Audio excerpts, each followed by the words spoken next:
Knitting a good swatch is the difference between a garment that may fit somebody somewhere in the world sometime and a garment that is perfect for the person you designed it for.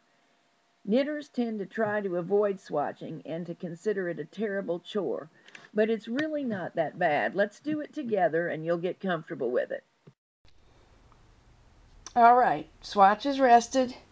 Now, here's the quickest way to figure out how many stitches per inch. Find the columns of inches, align the 0 point on the ruler with the left edge of one column. Count over 1, 2, 3, 4. Looks like 4 stitches and a little bit per inch. And what are we going to do about that little bit? The traditional thing to do is to take a larger swatch, because if it is, say, 4 1/3 stitches, it makes very little difference with a scarf, but over an adult large sweater, it could make a couple inches of difference. If we have the same third of a stitch left over out of a 4-inch swatch, the difference proportionately is much smaller.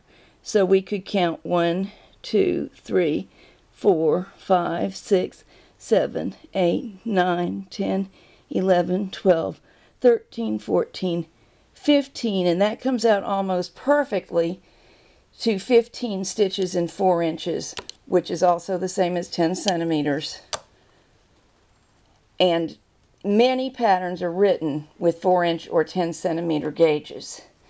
However, if you find it difficult to keep your focus clear when doing this, here is the niftiest, cheapest tool in the whole universe. I just made this in 5 minutes out of a piece of cardboard. I measured off a 4-inch square and cut it out of the center with a utility knife. Now, if I line up the left edge with a column of stitches on its left side and count across, I should get the same results as I did before, and I will, but they are defined by this little window, and that makes it simpler. The method works the same exact way for counting rows. You just turn your fabric to another orientation and lay your window down, and now count how many rows. 5, 6, 7, 8, 9, 10, 11, 12, 13, 14, 15, 16, 17, 18, 19, 20, 21, which is about what I would expect. If we do it the other way and just want to know per inch, 1, 2, 3, 4, 5 per inch, which is not quite the same as 21 rows per 4 inches, so I would want to double check that. Now, I'm laying these out on the machine, which is not ideal. It's ideal for filming.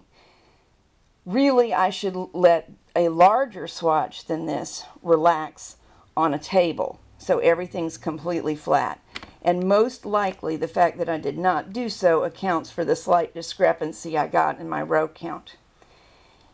Let me talk about a couple of refinements that you could have done if you wanted to.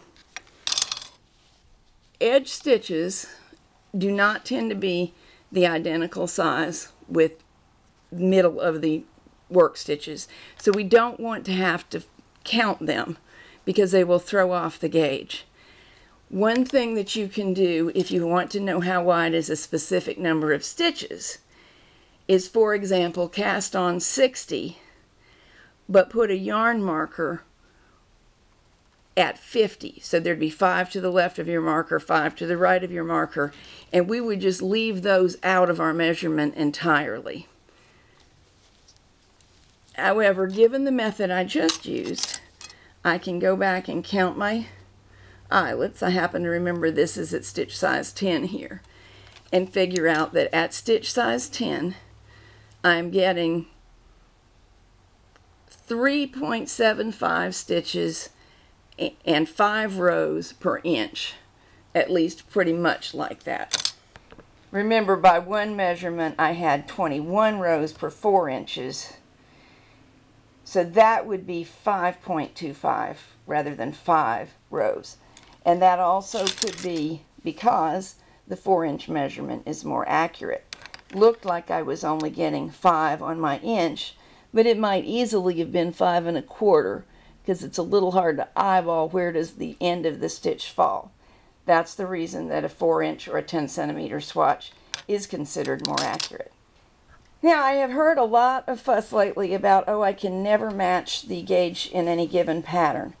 And this process is one way that you can use to match it. Remember how here we started with stitch size 5, I think, right in the middle of the dial.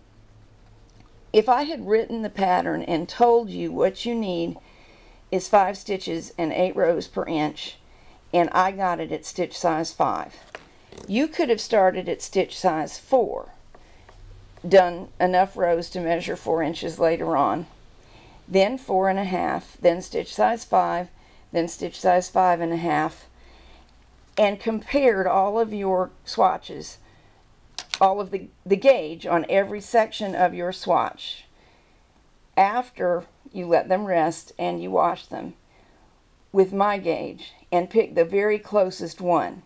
And that would help you tweak your knitting to match my knitting so you can make the pattern I designed successfully.